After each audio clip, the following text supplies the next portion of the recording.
भगवान श्री कृष्ण के परम पावन श्री चरित्रों का वर्णन करते हुए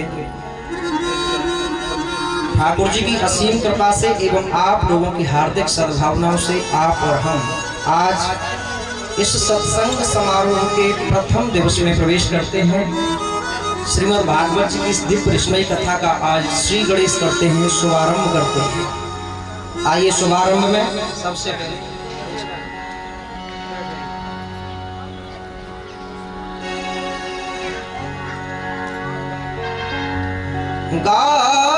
गाइए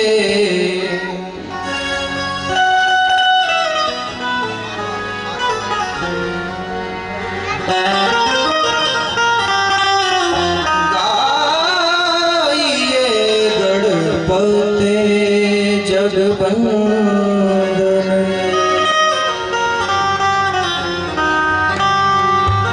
शंकर सुवन भवानी के नंदन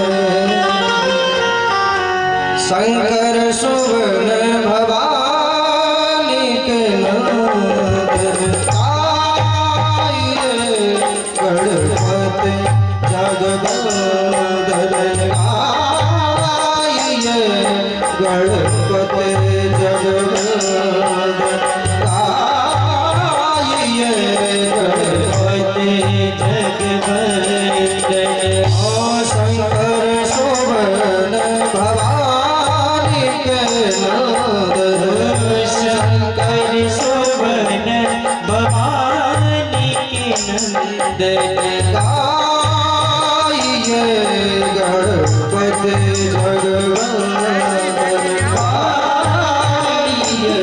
गणपति जगवंदन मोदक प्रिय मोदक मंगलदाता मोदक प्रिय मोदक मंगलदाता मोदक प्रिय मोदक मंगलदाता मोदक प्रिय मोदक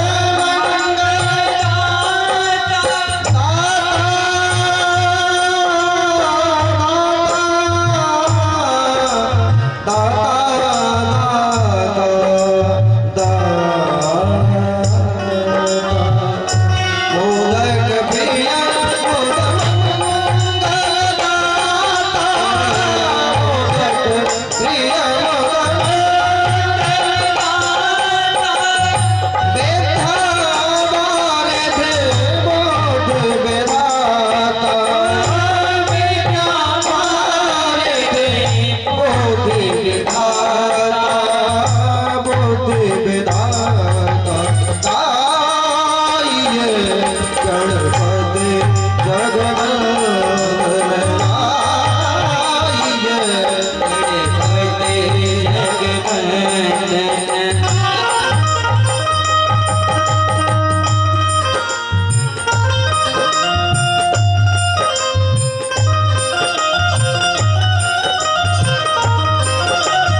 गजानन भगवान की जय।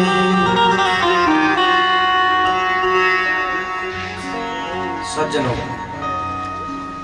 बड़े ही परम सौभाग्य का विषय है कि आज आपके गांव गढ़ी सुखा मंगना बलदेव मथुरा में अपने ही क्षेत्र में ठाकुर जी की असीम कृपा से और आप लोगों की हार्दिक सद्भावनाओं से श्रीमद् भागवत जी की 7 दिवसीय कथा आज शुभारंभ होने के लिए जा रही है। श्रीमद् भागवत जी का आज श्री गणेश हो रहा है आपके पवित्र गांव में, पवित्र क्षेत्र में। और ठाकुर जी की कथा कहने का मुझे भी आपके गांव में तृतीय बार अवसर प्राप्त हो रहा है, ये सौभाग्य प्राप्त हो रहा है। तीसरी बार आपके गांव में ये कथा कहने का मुझे भी अवसर मिला। आपके आशीर्वाद से अपनों के मध्य में, अपने क्षेत्र में जब कथा होती है तो उसका आनंद अलग ही होता है। और वैसे भी गढ़ी सुखा का तो मेरे ऊपर बहुत ही बड़ा स्नेह है, आशीर्वाद है। तो आपके इस पवित्र गांव में आज 14 नवंबर से 20 नवंबर तक चलने वाली इस दिव्य कथा का आज शुभारंभ हो रहा है। सर्वप्रथम मैं एक बात कहना चाहूंगा कि ये ठाकुर जी की बहुत बड़ी दिव्य कृपा है। कोई आदमी अगर ये कहे कि मैं पैसे के बल पे, बुद्धि के बल पे, साधन के बल पे, विवेक के बल पे ये कार्य करा सकूं, तो बिल्कुल इम्पॉसिबल बात है, असंभव बात है, ये नहीं हो सकता। ठाकुर जी की कृपा के बिना ये दिव्य आयोजन नहीं हो सकता। ठाकुर जी की कृपा के बिना हमें कथा श्रवण करने के लिए नहीं मिल सकती। ठाकुर जी की कृपा के बिना हमें कथा कहने के लिए नहीं मिल सकती। ये बहुत बड़ी कृपा है। अनेकों जन्मों के पुण्य जब एकत्रित होकर के उदय होते हैं ना, तब हमें ठाकुर जी की कथा सुनने के लिए मिलती है। तो एक बार मैं यजमान परिवार का, जिन्होंने इस अनुपम कार्य को ठाकुर जी के चरणों में अपना सब कुछ समर्पित करते हुए अनुपम कार्य करने की प्रेरणा दी ठाकुर जी ने इनको, तो मैं पूरे यजमान परिवार को व्यासपीठ से बहुत बहुत धन्यवाद देता हूँ, बहुत बहुत स्वागत करता हूँ। ठाकुर जी निमित्त बनाते हैं किसी व्यक्ति को, ठाकुर जी ने आपको निमित्त बनाया पूरे क्षेत्र को कथा सुनाने के लिए, गांव को कथा सुनाने के लिए। तो इस अनुपम कार्य को करने के लिए मैं एक बार यजमान परिवार का बहुत बहुत साधुवाद करता हूँ, धन्यवाद करता हूँ। सज्जनों, सबसे पहले हम समझेंगे भागवत माने क्या है, भागवत का अर्थ समझेंगे। भागवत किसे कहते हैं? तो भागवत 4 अक्षरों से मिलकर के बना। भागवत जो शब्द है, भागवत, इसकी परिभाषा क्या है? भक्ति ज्ञान विरागाणाम तत्वबोध प्रकाशकः। ये भागवत जी की परिभाषा है। मतलब क्या है इसका? भक्ति ज्ञान विरागाणाम तत्वबोध प्रकाशकः, माने भागवत जी की जो कथा है वो भक्ति, ज्ञान और वैराग्य इन तीनों का समावेश है, इन तीनों का कॉम्बिनेशन है। पहली बात। चौथा अक्षर है त, और त कहते हैं तत्व को। और प्राणी मात्र का उद्देश्य है, हम सबका उद्देश्य है उस तत्व की प्राप्ति करना, उस तत्व को जानना। तो तत्व को जानने के लिए जो रास्ता है उस रास्ते को प्रशस्त करता है श्रीमद् भागवत की कथा। भागवत की कथा हमें उस रास्ते को प्रशस्त करा के देती है और भक्ति, ज्ञान, वैराग्य से परिपूर्ण है। ये भागवत की परिभाषा है। भक्ति, ज्ञान, वैरागाणाम तत्वबोधः प्रकाशकः। अथवा दूसरा अर्थ है भगवता प्रोक्तम भागवतम। भगवत नाम भगवान का, और भगवान की वाणी से जो प्रकट हुआ उसका नाम है भागवत। ठाकुर जी की वाणी से जो स्वयं प्रकट हुआ है उसका नाम भागवत।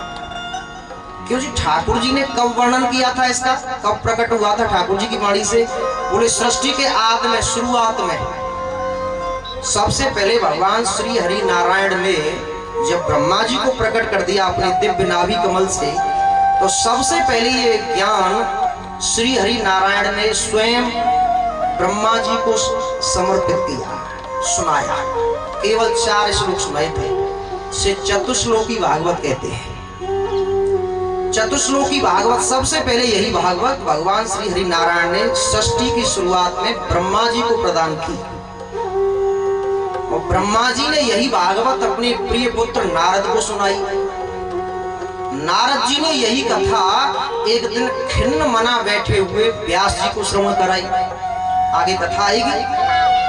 और व्यास जी ने फिर इस कथा का विस्तार कर दिया, क्योंकि व्यास का मतलब क्या है? वेदान व्यवसति स व्यासः। जो वेदों का विस्तार करे उसको व्यास कहते हैं। व्यास जी ने इसको 18,000 श्लोकों में विस्तार कर दिया। पहले तो 4 श्लोक सुनाए थे श्री हरि नारायण ने, और उन्हीं 4 श्लोकों के आधार पर उनको आत्मसात करके ब्रह्मा जी ने सृष्टि का सृजन किया था। और फिर व्यास जी ने इसको 18,000 श्लोकों में विस्तारित कर दिया, और उसके बाद में अपने प्रिय पुत्र श्री सुखदेव जी को सबसे पहले श्रवण कराया। और सुखदेव महाप्रभु ने एक दिन अवसर पा करके यही कथा सम्राट परीक्षित को श्रवण कराई।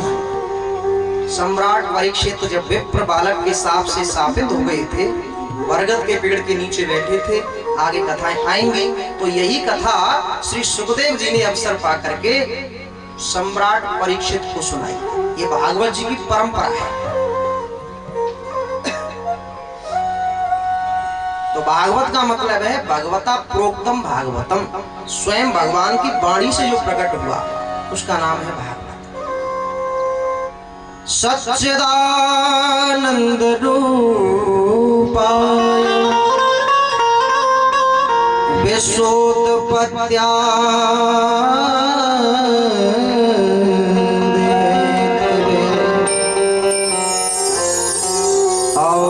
त्रय विनाशाय श्री कृष्णाय वयम् श्री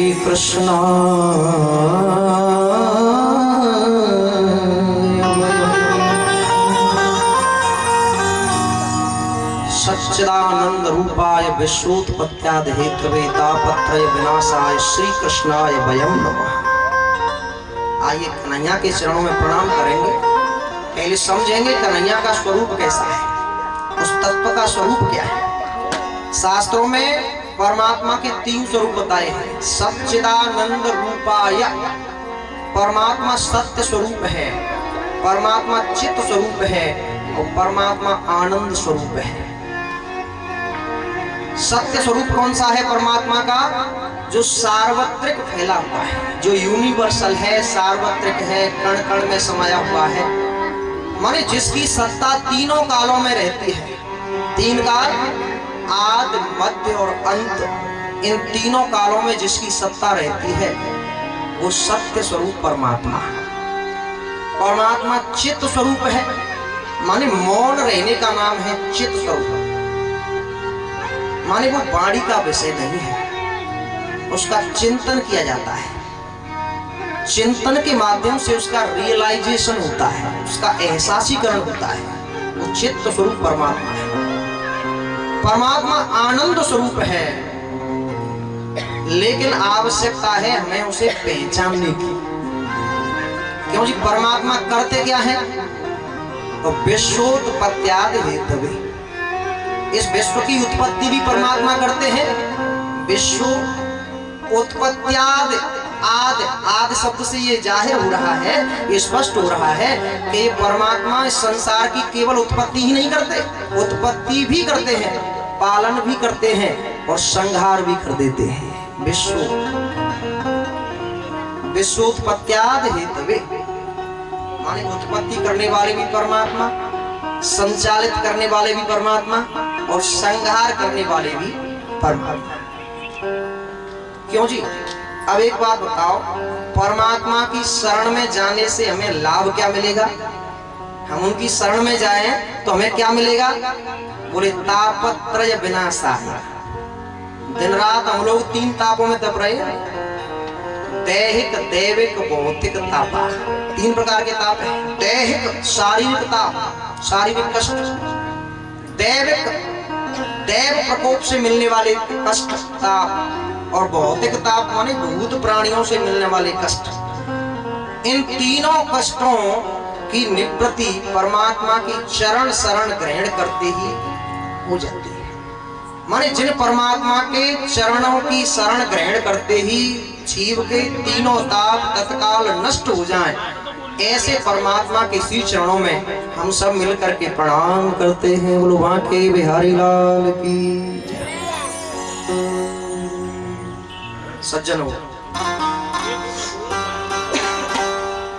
परमात्मा सत्य स्वरूप है, लेकिन हमें जरूरत है, आवश्यकता है उसको पहचानने की, उसको प्राप्त करने की, उसको खोजने की आवश्यकता है।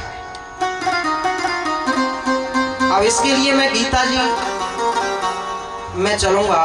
अपना क्षेत्र है, विद्वान लोग हैं हमारे क्षेत्र में। गीता जी के दूसरे अध्याय के 16वें श्लोक को देखेंगे।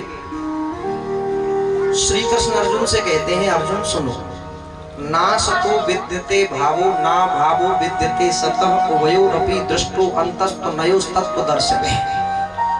अर्जुन, ना सतो विद्यते भावो, असत्य वस्तु की कोई सत्ता नहीं। मेरे शब्दों को जरा पकड़ना।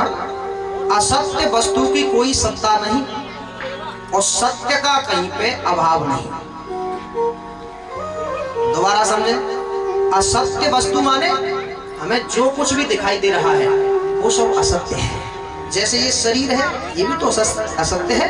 ये आज तुम्हें दिखाई दे रहा है यहाँ पे, कल की पता होना जाता है ना, कल की भी पता, इसलिए असत्य है। और सत्य का कभी भी कहीं पे कोई अभाव नहीं। सत्य माने क्या है? सत्य है वो परमात्मा, और सत्य परमात्मा तो पहले भी था, आज भी है और आगे तक रहेगा। जिसकी सत्ता तीनों कालों में ही, तीनों कालों में रहती है, कभी भी जिसकी सत्ता का अभाव नहीं होता, बाद नहीं होता, ऐसा है सत्य स्वरूप परमात्मा। और असत्य वस्तु की कोई सत्ता नहीं।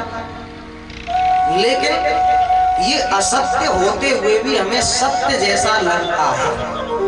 संसार असत्य है लेकिन सत्य जैसा प्रतीत होता है। ये परमात्मा की माया है। यही तो परमात्मा की माया है। माने जो है नहीं वो हमें लगता है कि ये है। इसको परमात्मा की माया कहते हैं। माँ माने नहीं, या माने जो नहीं है वो हमें सत्य सा लगता है।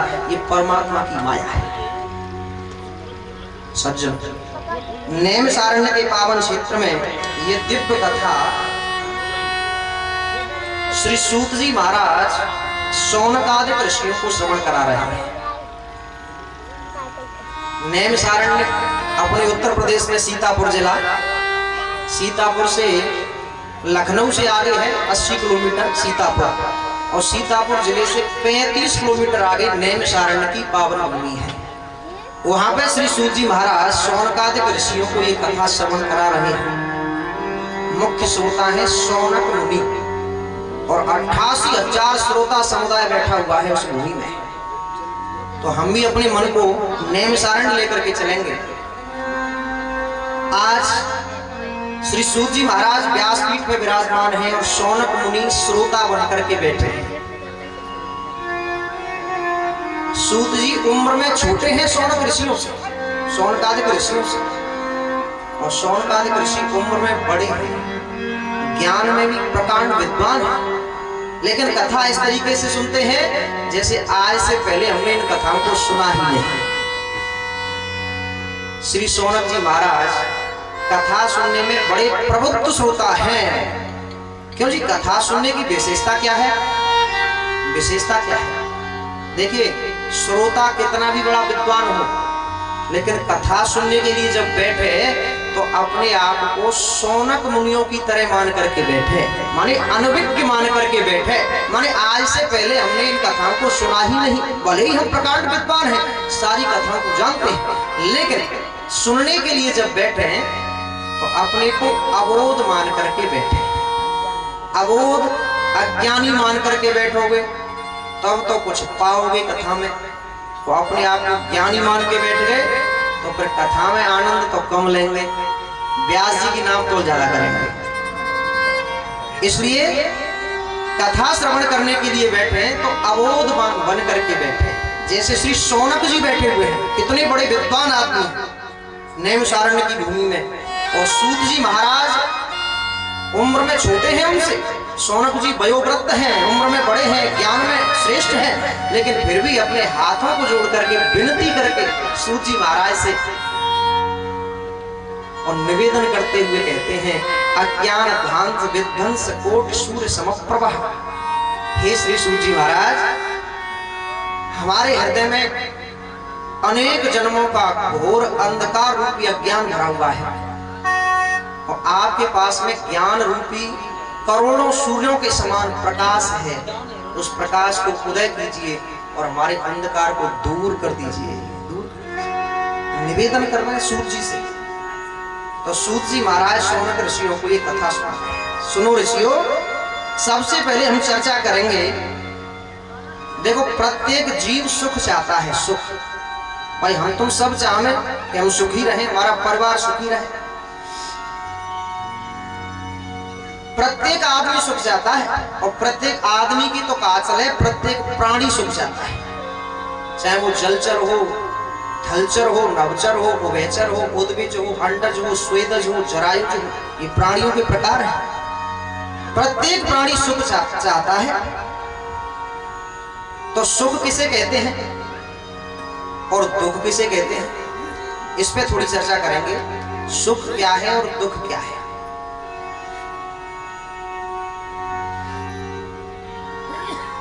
तो सज्जनों, एक बात पूछता हूं मैं आपसे, कोई आदमी बहुत बड़ा पैसे वाला हो, बहुत बड़ा पैसे वाला, अनाप शनाप पैसा हो उसके पास में, क्या वो इस संसार में सुखी है? नहीं। कोई बहुत ऊंची पोस्ट पे सर्विस करता है, क्या वो सुखी है? जिसे दुनिया जानती है, बहुत बड़ा ऐश्वर्यशाली है, क्या वो सुखी है? महाराज जी, इनमें से एक भी सुखी ना है। और इनकी तो क्या चले, नच इंद्रस्य सुखम किंचन न सुखम चक्रवर्तिनः सुखम अस्ति विरक्तस्य मुनेरेकांत जी।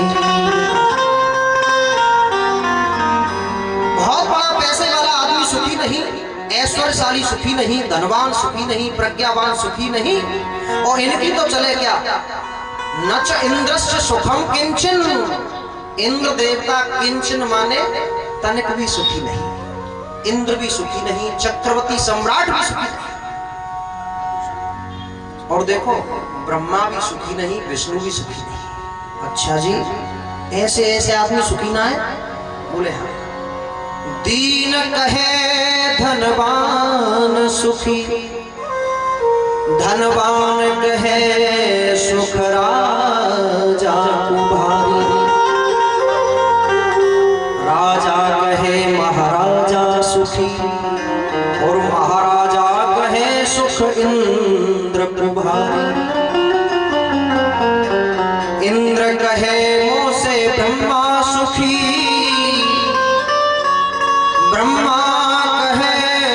सुख विष्णु भारी, तुलसीदास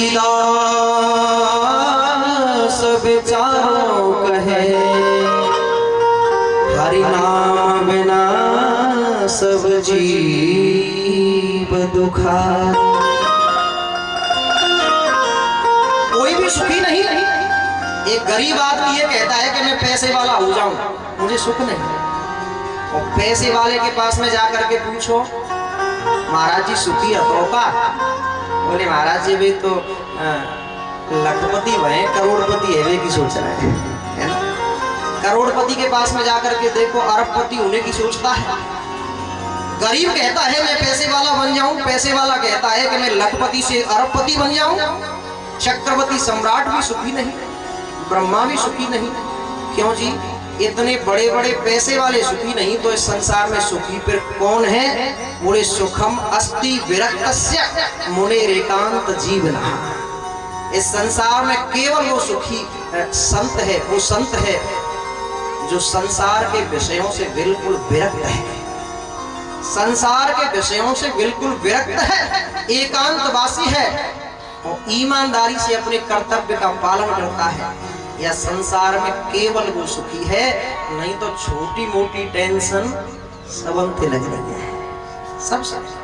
एक बात और बताऊं मैं, द्वामेव चिंतया मुक्तो यो विमुक्तो जड़ो बालो यो गुणेभ्य परम गतः। द्वय जने जैसे शुरुआत में 6 अध्यायों के अंतर्गत भागवत जी का महात्म है। महात्म माने महिमा।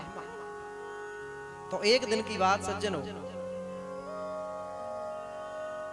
एक दिन बद्री नारायण धाम में सनक, सनंदन, सनातन और सनत कुमार चारों भैया विचरण कर रहे थे, घूम रहे थे। क्यों घूम रहे थे? बोले सत्संगार्थम, सत्संग की इच्छा से घूम रहे थे। क्योंकि संत जब दुनिया में घूमते हैं, संसार में घूमते हैं, तो केवल एक ही इच्छा से घूमते हैं कि कोई श्रोता मिल जाए, भगवान का रसिक मिल जाए, तो उसके साथ में सत्संग हो जाए। संत इसी इच्छा को लेकर के घूमते हैं। क्योंकि भजन कीर्तन, भजन चिंतन भगवान का तो एक स्थान पे बैठ करके एकांत में होता है, लेकिन सत्संग थोड़ी होता है एकांत में। सत्संग के लिए तो श्रोता चाहिए, रसिक चाहिए। संत घूमते हैं सत्संग की इच्छा से। तो आज सत्संग की इच्छा से बद्री विशाल में घूम रहे थे चारों भैया। तभी उनको क्या दिखाई दिया? दद्रसुस्तत्र नारदम, नारद जी दिखाई दिए। और नारद जी को जब देखा तो नारद जी बड़े व्याकुल हैं, बड़े अशांत हैं, बड़े चिंतित हैं। उनके मुखमंडल पे चिंता के कण दिखाई दिए चारों भैयाओं को। तो उन्होंने टोकते हुए कहा, कथम ब्रह्मन दीन मुख। ओ नारद जी, आपका मुख मलिन क्यों है? क्या बात है, आप दुखी क्यों हो? इस समय तो नारद जी आपकी ऐसी हालत दिखाई देती है जैसे गत वित्तो यथा जनः, जैसे किसी आदमी का वित्त माने पैसा लुट गया हो, धन लुट गया हो, उस समय उसकी जो हालत होती है, ठीक वैसे ही हालत आज आपकी हो रही है नारद जी। तो क्या बात है? कथम रोदस विप्रत्म। कहने लगे नारद जी, क्या बात है, आप दुखी क्यों हो? तो नारद जी ने क्या कहा?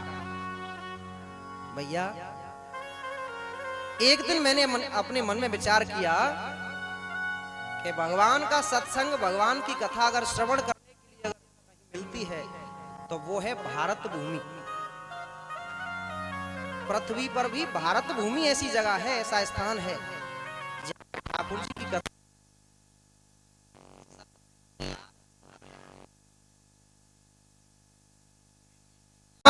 ठहर जाओ, रुक जाओ, मेरे कष्ट को दूर कर।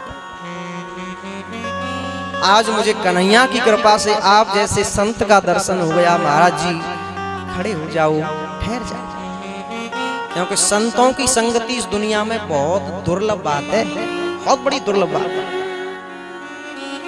अनेकों जन्मों के पुण्य एकत्रित होकर के जब उदय होते हैं तब हमें असली महात्मा का दर्शन होता है।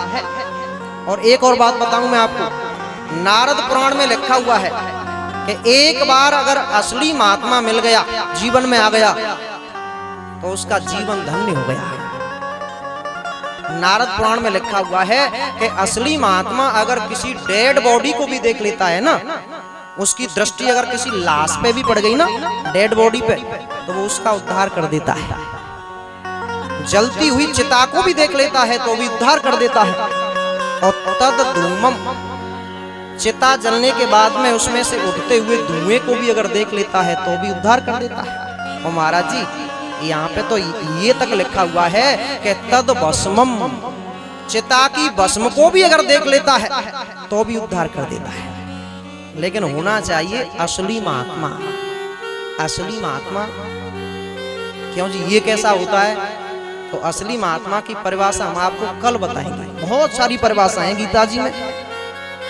अद्विष्टा सर्वभूतानां मैत्र करुण एवच निर्ममो निरहंकार सम दुखे सुखे क्षमी, बहुत सारी परिभाषाएं।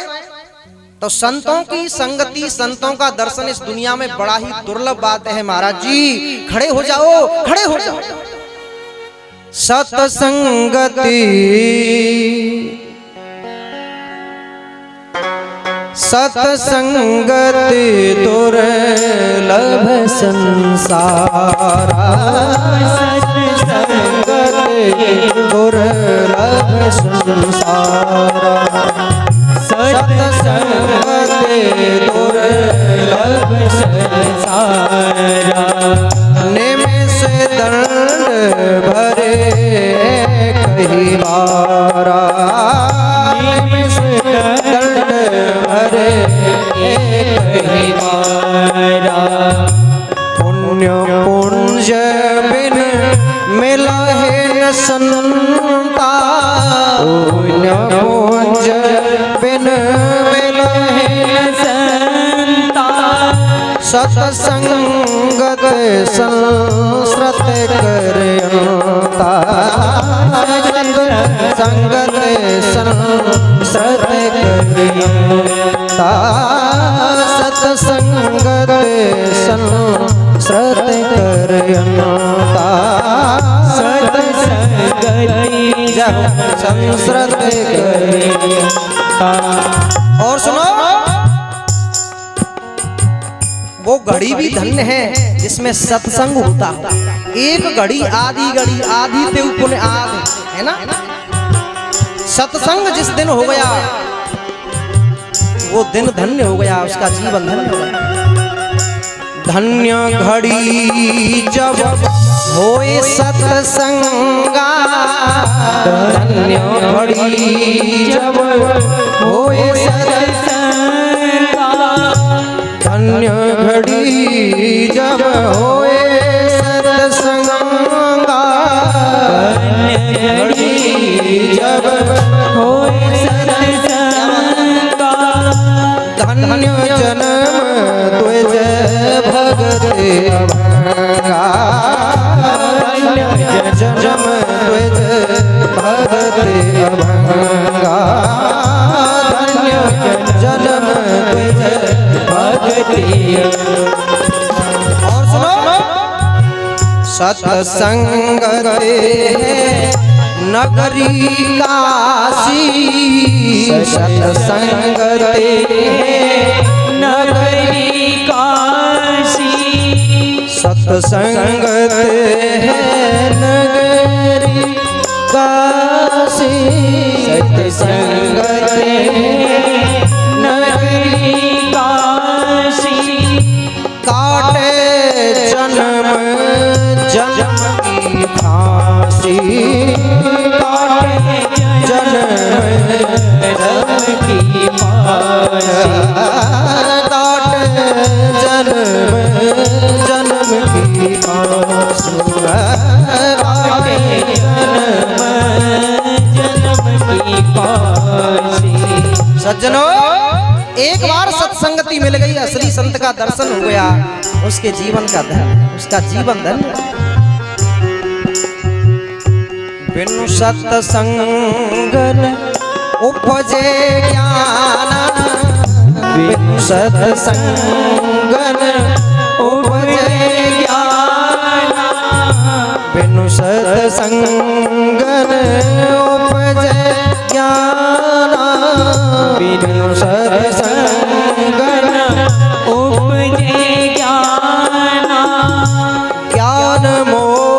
मोक्ष प्रद वेद बखाना ज्ञान मोक्ष वेद बखाना ज्ञान मोक्ष प्रद वेद बखाना ज्ञान मोक्ष प्रद वेद बखाना अब मोहे भरोस हनुमंता अब मोहे भरोस हनुमंता अब मोहे भरोस हनुमंता अब मोहे भरोस हनुमंता बिनु हरि कृपा मिले नहीं संता बिनु हरि कृपा मिले नहीं संता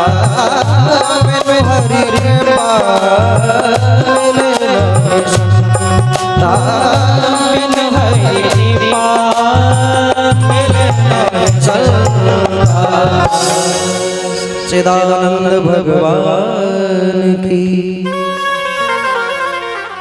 अब मोहि भाव भरोस हनुमंता बिनु हरि कृपा मिले नहीं संता बिनु सत्संग न उपजे ज्ञान ज्ञान मोक्ष प्रद वेद बखाना बिनु सत्संग विवेकन हुई राम कृपा बिनु सुलभ न सोई। सज्जनों एक बार संत की अगर संगति हो गई उसका जीवन धन्य हो गया। वो स्त्री खड़ी हो गई दौड़ने लगी, महाराज जी रुक जाओ, कन्हैया की कृपा से मुझे आप जैसे संत का दर्शन हो गया, मेरा उद्धार कर दो। और मैंने पूछा कासे तुम? देवी जी तुम कौन हो, क्या परिचय है तुम्हारा, क्या नाम है तुम्हारा? तो उसने परिचय दिया, अहम भक्ति रीति ख्याता इमऊ में तनया मतम ज्ञान वैराग्य नामानो काल योगेन जर्जर।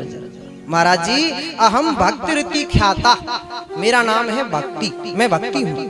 और इमऊ में तनया मतम, ये मेरे पास में जो दो वृद्ध पुरुष पड़े हैं ना चेत अवस्था में, महाराज जी इमऊ में तनया, तनय माने ये मेरे दोनों बेटा हैं महाराज जी। समय के फेर से दोनों वृद्ध हो गए हैं। और महाराज जी काऊ की मैया तो जवान होए और बाकी बेटा बूढ़े हो जाएं। ओहो इस कष्ट से बड़ी दुखी हूं महाराज जी, मैं मेरा कष्ट दूर कर दो, दूर कर दो, ऐसा कहा और वो रोने लगी। मैंने कहा देवी जी मैं समझ गया आप भक्ति माँ हो, निश्चित रूप से आप भक्ति माँ।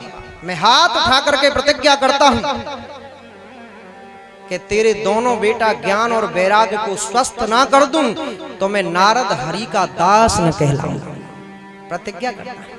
प्रतिज्ञा की नारद जी ने तो भक्ति माँ को संतुष्टि मिली, गदगद हो गई। महाराज जी आपके द्वारा बताए हुए वचनों पर चलकर आज ध्रुव जी महाराज आकाश में चमक रहे हैं। आपके द्वारा बताए हुए मार्ग पर चलकर प्रहलाद जी ने खम्भे में से भगवान को प्रकट कर दिया। मेरे बेटाओं का उद्धार कर दो गुरुदेव, उद्धार। तो नारद जी ने क्या किया, वेद वेदांत सुनाने लगे। पहले तो आवाज लगाई, ज्ञान भैया खड़े हो जाओ, ओ वैराग्य भैया जाग जाओ, जाग जाग। लेकिन बेहोश पड़े हैं। अब तो शास्त्र सुनाने लगे, वेद वेदांत सुनाने लगे, गीता पाठ करके सुनाया। इससे दोनों बेटा भक्ति के जो ज्ञान वैराग्य हैं वो दोनों खड़े बैठे हो गए, बैठे। लेकिन आंख मलते हुए दोबारा से धरती पे फिर गिर पड़े, फिर गिर पड़े। नारद जी सोचने लगे भैया अब क्या करूं मैंने तो वेद वेदांत सुना डाले, शास्त्र पुराण सुना डाले, गीता पाठ करके सुना दिया, हमारे मेरे पास में तो जितनी बड़ी जड़ी बूटियां थी वो सब की सब चटा दी मैंने। तो अब क्या करूं? तभी आकाशवाणी हुई, व्योमवाणी तदैवा भूनमा ऋषि खिद्ध दामिति।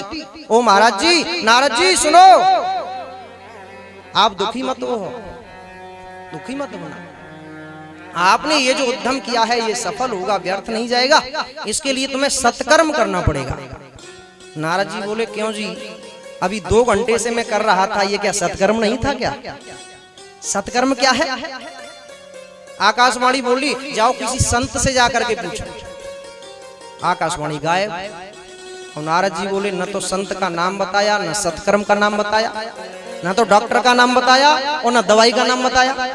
भाई डॉक्टर का नाम बता देते तो पता पूछ करके चले जाते डॉक्टर के पास में, अथवा दवा का नाम बता देते तो मेडिकल पे जाके पता कर लेते दवा के बारे में, ले लेते। लेकिन इसने न तो सत्कर्म का नाम बताया और न किसी संत का नाम बताया। अब क्या करें? तो नारद जी संतों के पास घूमने लगे। महाराज जी सत्कर्म किसे कहते हैं बताओगे क्या? तो महाराज जी कोई तो दाएं बाएं खिसक गए। किसी ने कहा महाराज जी आज हमारा मौन व्रत है, हम किसी से बात नहीं करेंगे। संतों ने बहाने बना दिए, कोई भी नहीं बता सका सत्कर्म क्या है। तो आज नारद जी बद्री विशाल में गए, बद्री नारायण धाम में। सोचने लगे चलो भगवान नर नारायण से चल करके पूछें। अब नर नारायण तो मिले नहीं, उससे पहले आप चारों भैया मिल गए, सनक सनंदन सनातन सनत कुमार। और आपने जब मेरी उदासी का कारण पूछा तो मैंने आपको अपनी राम कहानी सुना दी। मैं इसलिए उदास हूँ, मैं भक्ति को वचन दे करके आया हूँ कि मैं तेरे दोनों बेटाओं को स्वस्थ कर दूंगा। लेकिन अब क्या करूं? मैंने तो सारे वेद वेदांत ने सुना डाले, लेकिन वो स्वस्थ नहीं होते। चारों भैया बोले नारद जी से, पहले तो हंसने लगे। नारद जी कैसी बात कर रहे हो तुम? अरे सत्कर्म कोई और चीज नहीं, सत्कर्म तो केवल सुखदेव महाप्रभु के मुख से निकला हुआ वो दिव्य फल है, वो दिव्य रस है, जिसका पान करते ही ज्ञान और वैराग्य तत्काल मुक्त हो जाएंगे, वृद्धावस्था से दूर मुक्त हो जाएंगे। इसलिए ज्ञान और वैराग्य को भागवत की कथा सुनाओ। नारद जी बोले महाराज जी आपकी बात में जरा संदेह है मुझे। क्यों? अब क्या संदेह है? एक बात बताओ, जब मैं उन्हें वेद वेदांत सुना के आया हूं तो भागवत जी में ऐसा क्या है कि उसके सुनने से वो स्वस्थ हो जाएंगे? और मैं भागवत जी के बारे में भी जानता हूं, भागवत जी के प्रत्येक श्लोक में वेदों के सूत्रों की ही व्याख्या है। वेदों के सूत्रों की व्याख्या ही भागवत कथा है। तो जब मैंने उनको वेद ही सुना डाले तो भागवत के सुनने से क्या हो जाएगा? एक बात बताओ, कोई आदमी अपोलो में अपना इलाज करा के आए, ऑल इंडिया में इलाज करा के आवे दिल्ली में, और गांव का सामान्य डॉक्टर ये कहे कि ला मैं तुम्हारी बीमारी को सही कर दूं, कोई विश्वास कर लेगा क्या? तो नारद जी सनकादिकों ने कहा नारद जी सुनो, आप सही कहते हो, ठीक कहते हो कि वेदों के सूत्रों की ही व्याख्या भागवत जी में है, लेकिन सुनो वेद है कल्प वृक्ष और उसी कल्प वृक्ष का निकला हुआ फल है श्रीमद् भागवत। अब ध्यान देना जरा, वेद है कल्प वृक्ष, निगम कल्प तरोर गलितम फलम सुख मुखा द्रवम मृत द्रव संयुतम पिबत भागवतम रसमालयम मोहरहो रसिका भुवि भावुका। निगम माने वेद, वेद है कल्प वृक्ष और उसी कल्प वृक्ष का फल है श्रीमद् भागवत। लेकिन अब एक बात बताना, आपने कोई फल खाया, फल बहुत मीठा फल, और फल खाने के बाद में आपको बड़े आनंद की अनुभूति हुई, बड़ा रस मिला हमें उसमें। अब कोई व्यक्ति हमारे पास में आकर के हमसे ये कहे कि जी एक बात बताओ, जब ये फल इतना मीठा है तो इस फल को पैदा करने वाला वृक्ष कितना मीठा होगा। अब हम फल को फेंक करके वृक्ष चबाने चले जाएं, बताओ वृक्ष में वो रस मिल जाएगा क्या जो फल में मिल गया? शुद्ध देसी घी में पूड़ियां बन रही हो, पूड़ियां, और घी हो गया खत्म। तो अब कोई तर्कीला व्यक्ति फिर हमसे तर्क करे आकर के, जब घी खत्म हो गया तो दूध में पूड़ियां सेक लो। भाई दूध से ही तो बनता है घी, भाई दूध तो घी का बाप है, कहते हैं ना, दूध तो घी तो दूध का भी बाप है, दूध तो घी का भी बाप है, दूध में से ही तो बनता है घी, दूध में सेक लो। तो बताओ दूध में पूड़ियां सेक जाएंगी क्या?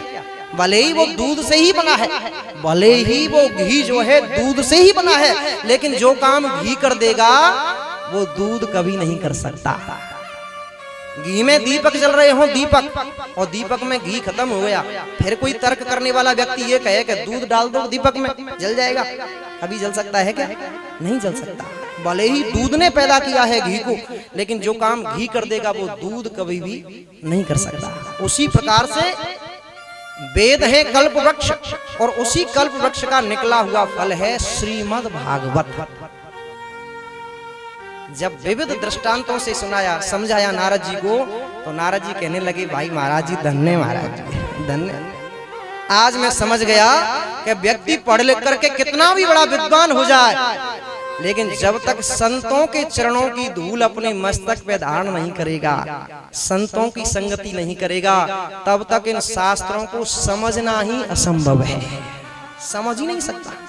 महाराज जी, मैं तो आपके श्री मुख से श्रीमद् भागवत की कथा सुनना चाहता हूँ। सनकादिक बोले, महाराज जी हम तो इसीलिए घूम रहे थे कि कोई श्रोता मिले तो सही हमें, हम तो इसीलिए घूमते हैं संसार में, मिले तो सही, आप सुनना चाहते हो तो चलो। गंगा जी के तट पे लेकर के आए हरिद्वार में, आनंद तट पर, और विशाल आयोजन हुआ श्रीमद् भागवत का।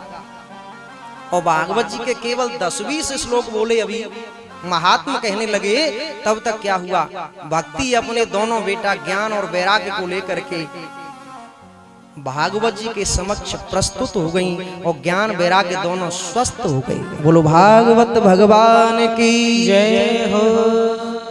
भागवत जी का महात्म श्रवण करते ही भक्ति के दोनों बेटा ज्ञान और वैराग्य स्वस्थ हो गए। ऐसी है श्रीमद् भागवत की कथा। सज्जनों, अब नारद जी ने यहाँ पे प्रश्न किया, क्यों जी महाराज जी एक बात बताओ, देखो इन कथाओं में बहुत पैसा खर्च होता है, व्यवस्थाओं में बहुत ज्यादा पैसा खर्च होता है, इन कथाओं को सुनने से लाभ क्या मिलता है? ये तो मैंने देख लिया कि भागवत की कथा सुनने से ज्ञान और वैराग्य दोनों स्वस्थ हो गए, लेकिन यह संसार में बहुत बड़े बड़े पापी भरे पड़े, बहुत बड़े बड़े पापी हैं, क्या उन पापियों का भी पाप मुक्त हो जाता है? क्या पाप से मुक्त हो जाते हैं वो पापी? और अगर हो जाते हैं तो कैसे कैसे पापियों का पाप मुक्त हो जाता है, जरा बताएं।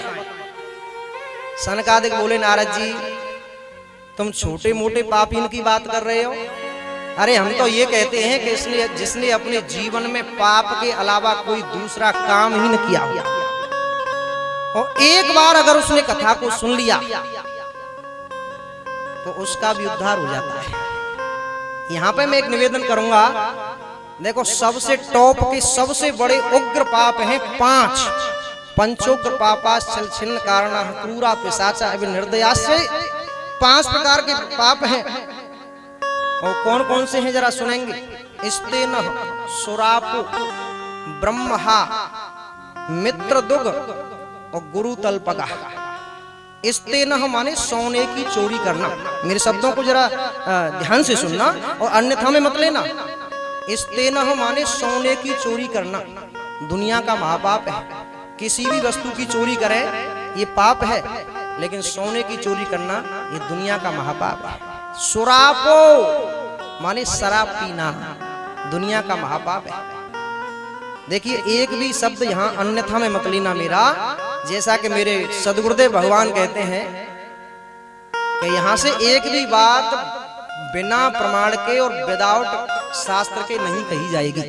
जो भी बात बताई जाएगी वो अकॉर्डिंग टू शास्त्र और विद प्रमाण के होगी। इसलिए मैं आपसे निवेदन करूंगा कि आप अपने मेरे शब्दों को अन्यथा में मत लेना। शराब पीना और खासकर अनुष्ठान में बैठ करके शराब पीना दुनिया का सबसे बड़ा महापाप है। मित्रधुग अपने खास दोस्त के साथ में दगाबाजी करना, धोखेबाजी करना दुनिया का सबसे बड़ा महापाप है। ब्रह्महा ब्राह्मण की हत्या करना दुनिया का महापाप है। और गुरु तलपगा गुरु पत्नी के साथ में गमन करना दुनिया का महापाप है। और भले ही इन 5 महापापों को करने वाला व्यक्ति भी एक बार अगर ठाकुर जी की कथा को सुन लेता है तो उसके सारे पापों का उद्धार हो जाता है। क्यों जी, इतने बड़े बड़े पापी हैं, हत्यारा हो, लुटेरा हो, चोर हो, डकैत हो, 5 पापों को करने वाला व्यक्ति भी एक बार कथा सुन ले उसका भी उद्धार हो जाता है। तो या को मतलब तो ई भयो कि हम जिंदगी भर जीवन भर तो भले बुरे काम करें और एक बार ठाकुर जी की कथा करा दें सोई छुट्टी हो गई।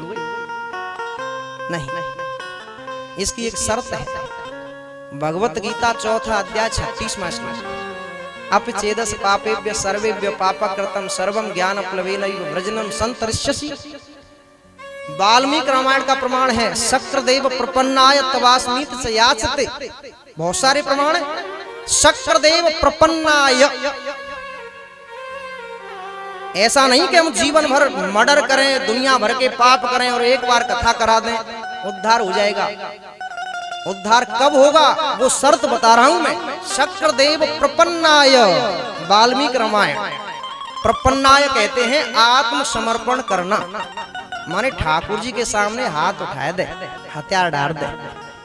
पैसा वारो मत बने, धनवान मत बने, विद्वान मत बने, ऐश्वर्यवान मत बने, रूपवान मत बने, ठाकुर जी के सामने अपने आप को समर्पित कर दे। बस ये कह दे कि गोपाल भैया भला बुरा जैसा भी हूँ तो मैं तेरा ही कन्हैया, हूँ तो मैं तेरा ही Gopal. Complete surrender is known as the true service of God. According to John Milton, it is necessary and essential for the every human beings. Complete माने पूरी तरह से, सरेंडर माने समर्पित करना, इज माने है, सर्विस माने सेवा, ट्रू माने सच्ची, और गॉड माने गोपाल। ठाकुर जी की सबसे सच्ची सेवा क्या है? पक्की कि अपने आप को ठाकुर जी के चरणों में समर्पित कर दे। मेरे गोपाल भैया अब तो मेरे जीवन के रथ के घोड़ाओं की लगाम गोपाल जी तुम्हारे हाथों में है, अब तुम जानो तुम्हारो काम जाने। तो भगवत गीता के 18वें अध्याय के 66वें श्लोक में लिखा हुआ है, सर्वधर्मान परित्यज्य माम एकम शरणम व्रज अहं त्वा सर्व पापेभ्यो मोक्षयिष्यामि मा शुचः अनन्या चिंतयन्तो मां। बहुत सारे प्रमाण हैं, मैं उसके सारे पापों पे पर्दा डाल देता हूं अगर एक बार मेरी शरण में आकर के ये कह दिया कि गोपाल भैया अब तू जाने तेरो काम जाने, मैंने तो अपना जीवन तेरे हवाले कर दिया, गोपाल मुझे बचा ले, तो मैं उसका उद्धार कर देता हूं। क्यों जी, ऐसा कभी हुआ है क्या? बोले हाँ हुआ है। अच्छा, कहने लगे तुंगभद्रा तटे पूर्वम भूतपतनमुत्तमम्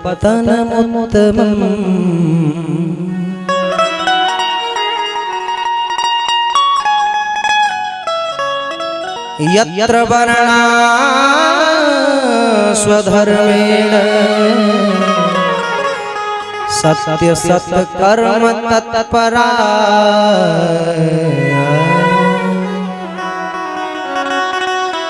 एक प्रामाणिक इतिहास सुनाता हूं मैं तुम्हें, ऐसा हुआ है। तुंगभद्रा तटे पूर्वम भूतपत्तनमुत्तमम्। तुंगभद्रा नदी के किनारे पे एक उत्तम नगर था और उसमें एक पंडित जी रहते थे जिनका नाम था पंडित आत्मदेव शास्त्री। आत्मदेव का विवाह धुंधुली नाम की स्त्री के साथ में हुआ, पत्नी का नाम है धुंधुली। लेकिन काफी दिन हो गए शादी हुए ब्राह्मण की, लेकिन ब्राह्मण के कोई बाल बच्चों पैदा नहीं हुआ, कोई संतान नहीं। जब संतान पैदा नहीं हुई तो धन अर्धम धर्म मार्गेण, उन्होंने अपना आधा धन जो है धर्म के कार्यों में लगा दिया, लेकिन फिर भी कोई संतान पैदा नहीं हुई। अब तो पंडित जी अपने मन में विचार कर रहे हैं, ओ आत्मदेव ऐसे जीवन से तो तेरा मर जाना अच्छा है। बताओ, घर में एक बेटा न हो तो इस धन का मैं क्या करूंगा? धन तो बहुत सारा है, पर्याप्त है, लेकिन धन को भोगने वाला तो कोई हो, इसलिए ऐसे जीवन से तो तेरा मर जाना अच्छा है। ओ, मरने की सोच रहे पंडित जी आत्मदेव, और आत्महत्या करने के लिए जंगल को चले गए। लेकिन यहाँ पे एक निवेदन करूंगा मैं आप सभी माता बहनों से, सभी बुजुर्गों से, भाइयों से निवेदन करता हूँ। शुक्ल यजुर्वेद का प्रमाण है, अगर कोई पुरुष या स्त्री आत्महत्या करके मरता है, सुसाइड करके मरता है, माने फांसी लगा करके, जहर खा करके, पानी में डूब करके, रेल से कट करके, आग लगा करके अगर कोई मरता है, स्वयं हत्या करता है आत्महत्या, तो फिर उसे लंबे समय तक प्रेत बनना पड़ता है। और प्रेत कैसा बनना पड़ता है? सूची मुख नाम का प्रेत बनना पड़ता है, जिसका मुंह होता है सुई की नोक के बराबर और पेट होता है उसका बहुत बड़ा। गंदी नालियों में पड़ा पड़ा चिल्लाता रहता है, हाय मैं मरा, हाय मैं मरा, हाय मैं मरा। स्नान करने के बाद में जब कपड़े निचोड़ते हैं ना, हम अपने कपड़े, अंडरवियर, धोती, बनियान जो भी निचोड़ते हैं, और उनमें से जो पानी गिरता है ना, उस पानी को प्रेत पीता है। नहाने के बाद में जब बालों से पानी की बूंदें टपकती हैं, उस पानी को भी प्रेत पीता है। कहने का मतलब ये है कि प्रेत को शुद्ध पानी पीने के लिए भी नहीं मिलता, गंदा पानी पीता है। ऐसा प्रेत बनना पड़ता है उसे। किसे? जो आत्महत्या करके मरता है। तो आज पंडित जी आत्महत्या करने जा रहे हैं। जंगल में चले गए, पेड़ के नीचे बैठे थे, रो रहे थे। तभी वहां से एक सन्यासी महात्मा निकल पड़े। देखने लगे कि देखने में तो बड़ा तपस्वी तेजस्वी ब्राह्मण लगता है, लेकिन बड़ा दुखी है बेचारा। कहीं ऐसा तो नहीं कि ये घरबार छोड़ करके एकांत में आकर के मेरे कन्हैया की याद में रो रहा हो? चलूं, चल करके देखूं। पंडित जी के पास में आए वो सन्यासी महात्मा और कहा, कथम रोदस विप्रत्वम। ओ महात्मा, ओ पंडित जी, आप क्यों रो रहे हो? क्या बात है? आपको क्या कष्ट है? आप क्यों दुखी हो? तो पंडित जी ने खड़े होकर के महात्मा के चरणों में प्रणाम किया और प्रणाम करते करते पंडित जी की आंखों में आंसू आ गए। महाराज जी, मैं बड़ा दुखी हूं महाराज। घर में धन तो बहुत है महाराज जी, लेकिन उस धन को भोगने वाला कोई बेटा नहीं। इसलिए आज मैं आत्महत्या करने के लिए आया हूं। ओहो, आत्महत्या करने के लिए? महात्मा बोले, पंडित जी आत्महत्या करने के लिए आए हो? हाँ, मरने के लिए आए हो? तो पंडित जी, मर जाना, भले ही मर जाना, लेकिन मैं तुमसे 4 प्रश्न करूंगा। मेरे चारों प्रश्नों का उत्तर दे दीजिए, उसके बाद में भले ही मर जाना, भले ही मर जाना। मैं 4 प्रश्न करूंगा तुमसे। तू कौन कौन तेरे प्यारे, तू कौन कौन तेरे प्यारे, किस जगती तल से आए हो, किस जगती तल से आए हो, किस जगती तल से आए हो। तेरे हैं प्यारे कौन पिता, तेरे हैं प्यारे कौन पिता, किस माँ ने गोद खिलाए, किस माँ ने गोद खिलाए, किस माँ ने गोद खिलाए। पंडित जी सुनो, पंडित जी मेरी बात आओ। मैं 4 प्रश्न करूंगा तुमसे और उसके बाद में भले ही मर जाना, मेरे चारों प्रश्नों का उत्तर दे देना। क्या प्रश्न कर रहे हैं? कस्बम कोयम कुत आया, कोते जननी कोते तात, कोते जननी कोते तात। पंडित जी सुनो, कस्बम माने कौन हो, तुम्हारा नाम क्या है? कस्तम कोयम, तुम कौन हो, तुम्हारा नाम क्या है? कुत आया, कहां से आए हो और कहां जा रहे हो? पंडित जी, कोते जननी, तुम्हारी मैया का नाम क्या है? और कोते तात, तुम्हारे पिताजी का नाम क्या है? मुझे ये बता दो, तुम कौन हो, तुम्हारे पिताजी का नाम क्या है, तुम्हारी मम्मी का नाम क्या है, तुम कहां से आए हो, कहां जा रहे हो? बताओ मुझे, बताओ। तू कौन कौन तेरे प्यारे, किस जगती तल से आए हो, किस जगती तल से आए हो, किस जगती तल से आए हो। तेरे हैं प्यारे कौन पिता, किस माँ ने गोद खिलाए, किस माँ ने गोद खिलाए, किस माँ ने गोद खिलाए। और सुनो मेरी बात को जरा गौर से सुनना, सभी विद्वान लोग बैठे हुए हैं। फोटोग्राफर कैमरा से, परीक्षित जी, फोटोग्राफर कैमरा से रोजाना फोटो खींचते हैं ना? फोटोग्राफर कैमरा से चित्र लाखों खींचता, चित्र लाखों खींचता, चित्र लाखों खींचता। बन जाते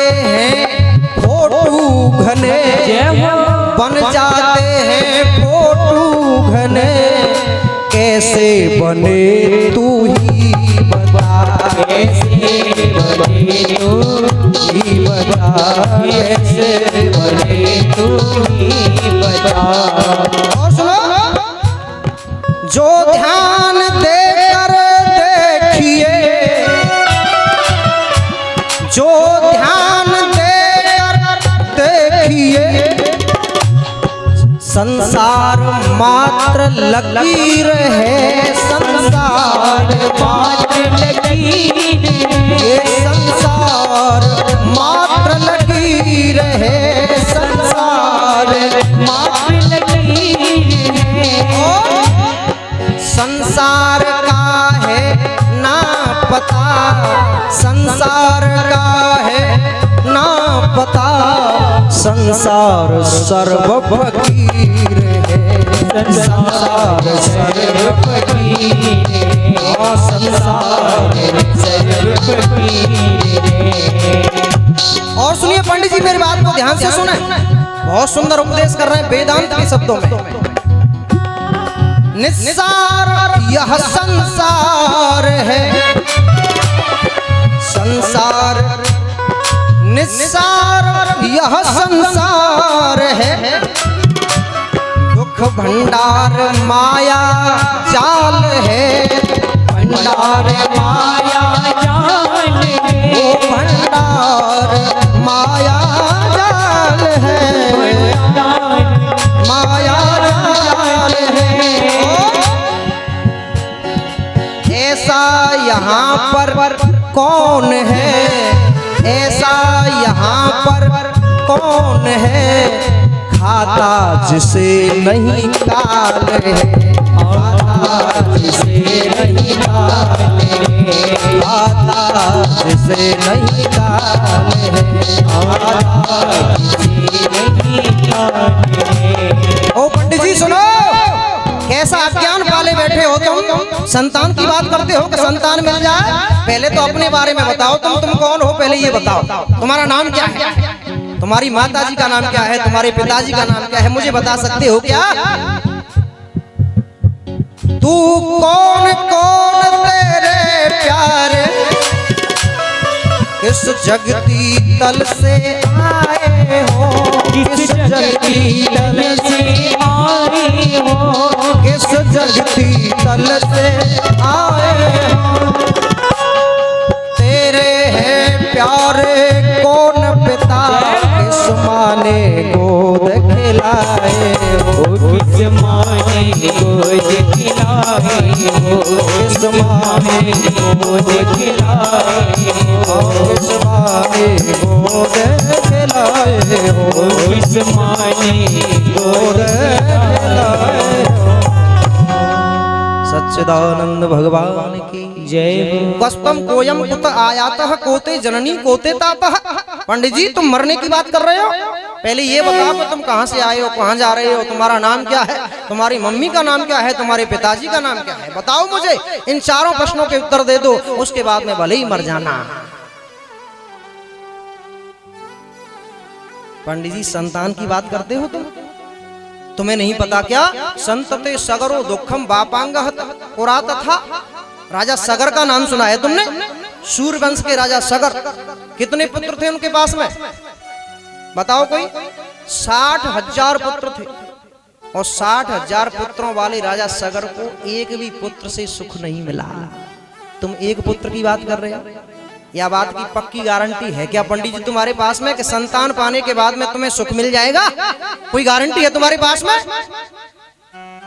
बड़ा दिव्य उपदेश दिया, लेकिन ब्राह्मण के मन में संतान का भूत सवार था। और ब्राह्मण बोले महाराज जी तुम तो बाबा बैरागी जो ठहरे, तुम्हें क्या पता संतान का सुख। छोटे छोटे बच्चे जब पापा पापा कहते हैं ना महाराज जी, कहा बताऊं मेरे कानन में रसगुल्लन को रस भर जावे महाराज, पापा पापा। महाराज जी सोचने लगे भैया ये तो भूत सवार है इसके संतान का। महात्मा ने कहा पंडित जी सुनो, मैं कहना नहीं चाहता था तुमसे एक बात, लेकिन कहनी पड़ेगी अब। क्या कहनी पड़ेगी? बोले एक जन्म की तो क्या चले पंडित जी, तुम्हारे 7 जन्म तक कोई भी संतान नहीं होगी। और जैसे ये बात सुनी पंडित जी ने अपना सिर जो है धड़ाम सीना धरती पे पटक दिया, सिर फोड़ने लगे धरती से। महात्मा बोले, ये पंडित जी क्या कर रहे हो तुम, ये मर जाओगे पंडित जी, ऐसे सर पटकोगे तो मर जाओगे। पंडित जी बोले, महाराज जी मरने के लिए तो हम निकले ही थे घर से, मर जाएंगे तो क्या है, मरने के लिए तो निकले, लेकिन आप दिखाई दे गए तो हमने सोचा कि शायद कोई समाधान देंगे।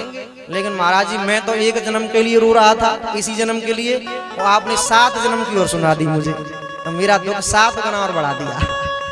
महाराज जी कुछ भी करो, मुझे पुत्र चाहिए, कोई भी उपाय बताओ, कुछ भी करो। अरे भैया तेरे पुत्र है ही नहीं तो मैं कहां से दे दूं? सुनो महाराज, या तो मुझे पुत्र दो, नहीं तो मैं तुम्हारे सामने अभी सर पटक पटक करके यहीं पे मर जाऊंगा। हम महात्मा की धड़कन तेज होने लगी महाराज, इससे अच्छी खासी राम राम हो गई भाई। हम तो सीधे अपने रास्ते जा रहे थे, ये तो पीछे ही पड़ गए, अब क्या करें? कहने लगे पंडित जी सुनो, रुको, इतनी जल्दी मत करो, फिर अब मरने की, ठहर जाओ। एक फल निकाल करके दिया, लो ये फल ले जाओ, अपनी पत्नी को दे देना, कन्हैया की कृपा से संतान पैदा हो जाएगी। फल लेकर के पंडित जी बड़े गदगद हुए। महाराज जी मैं पहले ही कह रहा था कि आप कुछ न कुछ जरूर बताएंगे, संत तो संत ही होते हैं, बड़े गदगद होते। फल ले जा करके अपनी पत्नी को दे दिया। अरे धुंधुली सुनती हो, लो कितना दिव्य फल लेकर के आया हूं मैं। धुंधुली बड़ी तर्क करने वाली बुद्धि है ना धुंधुली। आत्मदेव जीवात्मा है, आत्मदेव कोई और नहीं।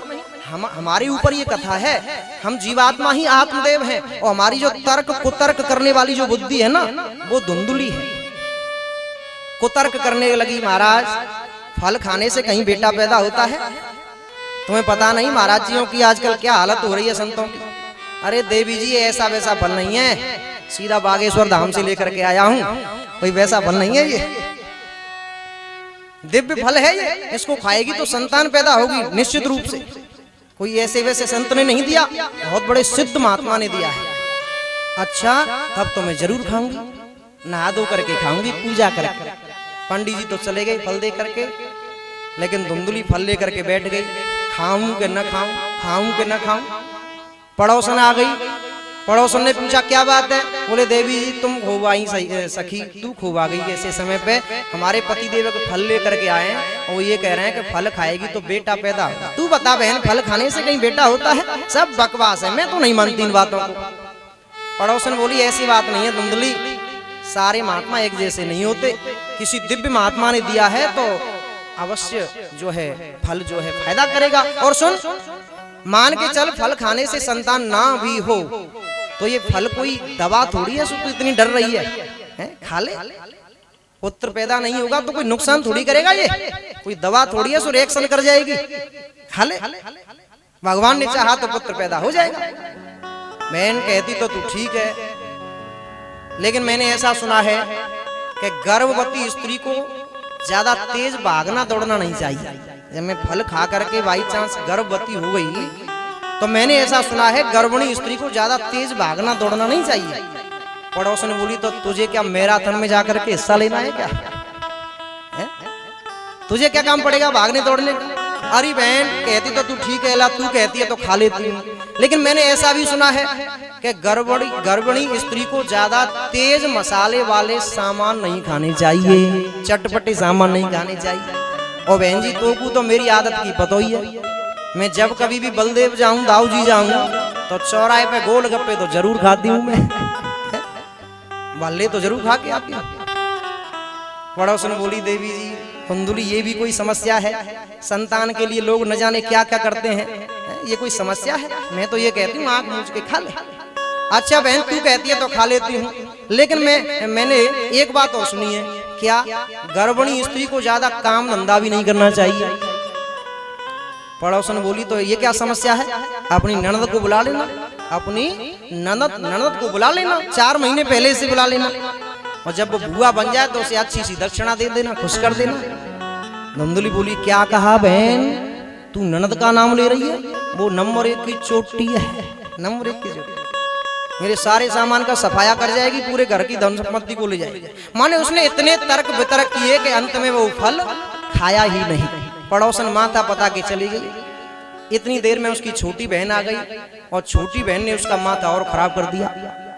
फल खाने से कहीं बेटा पैदा होता है। वो ये चाहती थी कि मेरे पास में बहुत सारे बच्चे हैं, तो ये एक बच्चा मेरा ले ले तो सारी धन संपत्ति मेरी हो जाए। वो अपनी जुगाड़ में थी, तो उसने और माथा खराब कर दिया।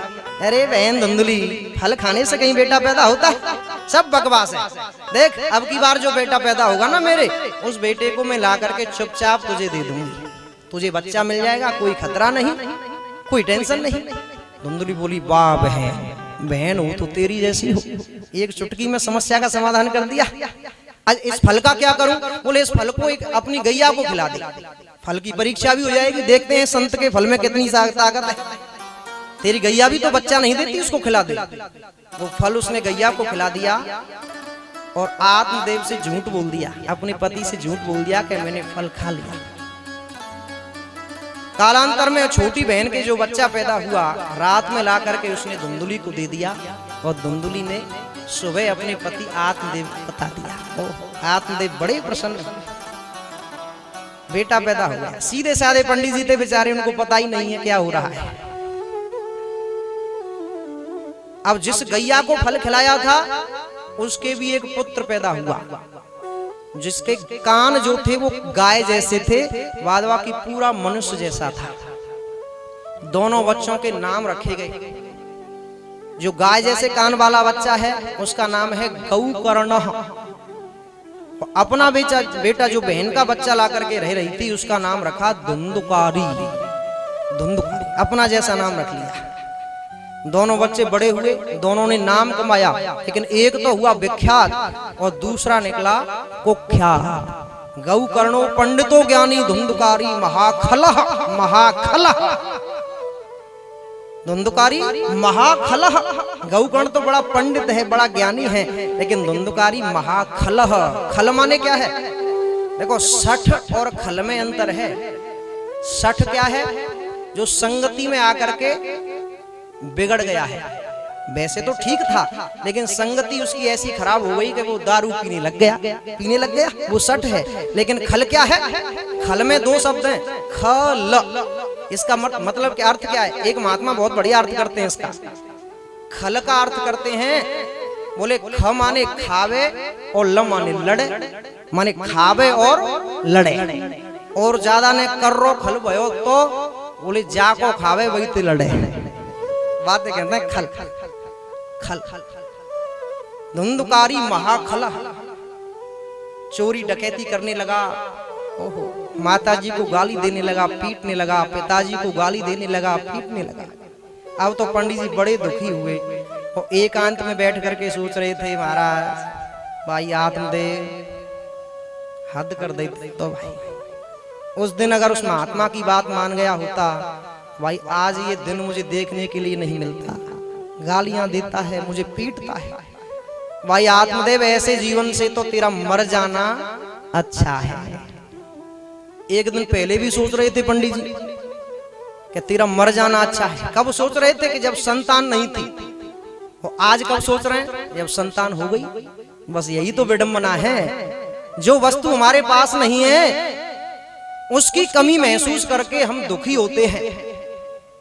साधन पे साधन जुटाते चलो कन्हैया भगवान हमें ये मिल जाए वो मिल जाए, लेकिन कभी सुखी हुए? पूछा कभी नहीं हुए। भगवान, हे भगवान, किराए के मकान में रह रहे हैं 5 साल से, ठाकुर जी आपकी कृपा हो जाए तो भाई एक मकान बन जाए। अब मकान बन गया, ठाकुर जी की कृपा से सुखी हो गए। बोले महाराज जी मकान तो बन गया, लेकिन भाई गर्मी बहुत तेज पड़ती है आजकल। मकान में एयर कंडीशनर और लग जाए, एसी और लग जाए। और ठाकुर जी की कृपा से एसी भी लग गया, सुखी हो गए। बोले नहीं महाराज जी वो तो सब ठीक है, मकान भी बन गया, एसी भी लग गया, लेकिन हमारा घर जो है वो मार्केट से थोड़ा दूर पड़ता है। तो महाराज जी भाई 4 पहिए की गाड़ी की जुगाड़ और बन जाए। जुटाते रहो, साधन पे साधन जुटाते रहो, कभी सुखी हुए नहीं हुए। इस दुनिया में केवल वो सुखी है सज्जनों, सुखम अस्ति विरक्तस्य, जो संसार के सारे विषयों से विरक्त है। और ये संसार के जो विषय हैं इनमें कभी सुख नहीं मिल सकता, क्योंकि अपूर्ण है। और जो अपूर्ण है उसमें सुख कहाँ? इसलिए पूर्ण ब्रह्म परमात्मा, पूर्ण तो केवल वो ब्रह्म परमात्मा है, इसलिए उसी के चरणों में अपना मन लगाओ और अपने जीवन का यापन करो, कर्तव्य का पालन करो।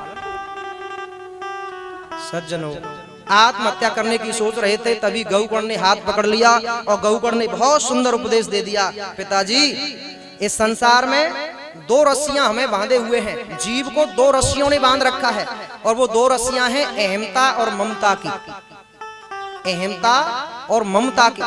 और विवेक से, बुद्धि से, विवेक पूर्वक अगर इन दो रस्सियों को जिसने खोल करके फेंक दिया, वो इस संसार से मुक्त हो गया, उसका जीवन धन्य हो गया।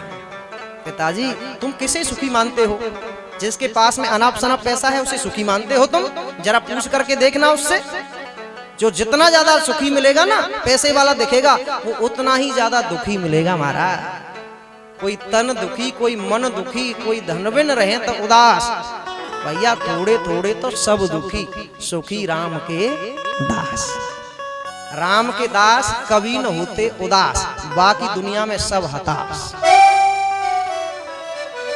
निर्धन सब संसार है, धनवंता ना है कोई, और धनवंता सोई जानियो जाके राम नाम धन हो। संसार में केवल वही सुखी है जिसके पास में भगवान नाम पूंजी है, संपत्ति है, धन है। बड़ा दिव्य उपदेश दिया। और पंडित जी जो हैं आत्महत्या का विचार बदल करके जंगल में तपस्या करने के लिए चले गए। एक दिन तपस्या कर रहे थे, दशम स्कंद का पाठ करते हैं भागवत जी का, और एक दिन तपस्या कर रहे थे, भजन कर रहे थे, अचानक से उनके मानसिक पटल पे गोपाल की मूर्ति आ गई, प्रकट हो गई, और उसको अलौकिक रूप का दर्शन हुआ, और वो ब्राह्मण भगवान के धाम को चले गए। बोलो भक्त वत्सल भगवान की जय हो। अब तो धुंधुकारी घर में रह गया, माताजी को पीटने लगा, और माताजी पहले ही जो है कुआं में जाकर के गिर गई, मर गई, खत्म। गौकर्ण महाराज बोले, महाराज जी बड़े भैया, हम तीर्थ करने के लिए जाएंगे, चले जाओ। गौकर्ण तीर्थ करने के लिए चले गए। अब तो घर में धुंधुकारी अकेला रह गया। उसने क्या किया सज्जनों, वो 5 वेश्या लेकर के आया, 5 गड़काएं लेकर के आया, और रहने लगा। उनके लिए चोरी डकैती भले बुरे कर्म करने लगा। एक दिन इसने राजा के यहाँ पे चोरी की, बहुत सारा धन इकट्ठा करके लाया। गणकाएं सोचने लगी, भाई इसने बहुत सारा धन दिया हमें, लेकिन ये एक दिन अवश्य पकड़ा जाएगा, क्योंकि इसने राजा के यहाँ पे चोरी की है, और ये पकड़ा गया तो फिर इसके साथ साथ हम भी पकड़ी जाएंगे, मारी जाएंगे। तो क्या किया जाए? एक बोली, ऐसा किया जाए कि न रहेगा बांस न बजेगी बांसुरी। आज ऐसा करो, शाम को जैसे ही आए ना, इसका काम तमाम कर दो, खेल खत्म कर दो। योजना बनाई उन्होंने। शाम को जैसे ही धुंधुकारी आया, 4 पाई पे लिटा दिया उसको, और उसको रस्सियों से बांध दिया। वो समझ गया कि ये दुष्ट स्त्रियां मुझे छोड़ेंगी नहीं, छटपटाने लगा। लेकिन उन दुष्टाओं ने क्या किया, जलते हुए अंगार धुंधुकारी के मुंह में भर दिए, मुख में भर दिए। छटपटाता हुआ वो प्राणांत हो गया, खत्म हो गया, अकाल मौत मरा था। उसकी लाश को आंगन में गाड़ दिया, और धन को लेकर के वो वैश्या 9, 2, 11 हो गई, भाग गई। अब तो भयंकर प्रेत बन गया वो। गौकर्ण महाराज को पता चला, गया में जाकर के श्राद्ध किया, और गौकर्ण जी वापस घर पे लौट करके आए। रात्रि का समय था, 12 बजे हुए थे रात्रि के। सो रहे थे गौकर्ण, अचानक से क्या देखते हैं, आंख खुली तो देखने लगे आंगन में एक भेड़ का बच्चा दिखाई देने लगा। माने धुंधुकारी का प्रेत प्रकट हो गया। सकृत मेघ कभी मेढ़ा बन जाता है, सकृत बहिसो कभी भैंसा बन जाता है, और बुरी बुरी आवाज निकालने लगा। कभी कभी कभी भैंसा बन गया, कभी मेढ़ा बन गया, और कभी अग्नि बन गया।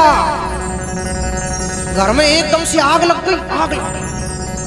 तो अब की बार वो मनुष्य बन गया, लेकिन बोला नहीं जाता। गौकर्ण महाराज बोले, भैया तू कौन है भाई, मुझे क्यों डराता है, क्यों डराता है तू? बोले, भैया वो बोल नहीं पाता है, लेकिन गौकर्ण जी ने हाथ में जल लिया और उसके ऊपर छिड़क दिया, और वो प्रेत बोलने लग गया। अहम भ्राता त्वदीयोस्मि धुंधुकारी नामतः। वो गौकर्ण भैया, मैं तेरा बड़ो भैया धुंधकारी हूँ भाई, धुंधकारी। मेरा भैया धुंधकारी, तू प्रेत बन गया? मैंने तो तेरे यहाँ तेरे लिए जाकर के गया में श्राद्ध किया था, फिर भी तू प्रेत बन गया? धुंधकारी बोला महाराज जी, गौगण भैया तुमने एक बार जाकर के ही तो श्राद्ध किया है गया में, तुम 100 बार जाकर के भी श्राद्ध करो हमारे लिए, लेकिन फिर भी हमारा उद्धार नहीं होगा। क्यों? क्योंकि गौगण मैंने अपने बूढ़े बड़े पिताजी को गालियां दी हैं, मैंने अपने बूढ़े बड़े पिताजी को मारा पीटा था, मैंने अपनी मैया को मारा पीटा था, मैंने 5-5 वैश्याओं का गमन किया था गौगण, मेरा उद्धार नहीं हो सकता, नहीं हो सकता। मैंने अपने ब्राह्मणत्व को नष्ट कर दिया, ऐसा कहा और वो रोने लगा। गौगण बोले भैया अब तो तुम अपनी जगह पे चले जाओ, स्थान पे चले जाओ, सवेरे में तुम्हारा कोई इंतजाम देखूंगा। बड़े बड़े विद्वानों को बुलाया प्रातः काल में गौगण जी ने, लेकिन कोई कुछ नहीं बता सका। अंत में सूर्य भगवान ने कहा, सूर्य देव ने कहा गौगण से, गौगण भैया अपने भाई धुंधकारी को श्रीमद् भागवत की कथा का सप्ताह विधि से पारायण करके सुना दे, इसका उद्धार हो जाएगा। गौगण महाराज ने कथा का आयोजन किया, व्यासपीठ पे विराजमान होकर के गौगण जी कथा सुनाने लगे। पहले दिन की कथा संपन्न हुई, 7 गांठ का बांस गाड़ दिया और वो धुंधकारी आकर के बांस में बैठ गया, प्रेत बैठ गया।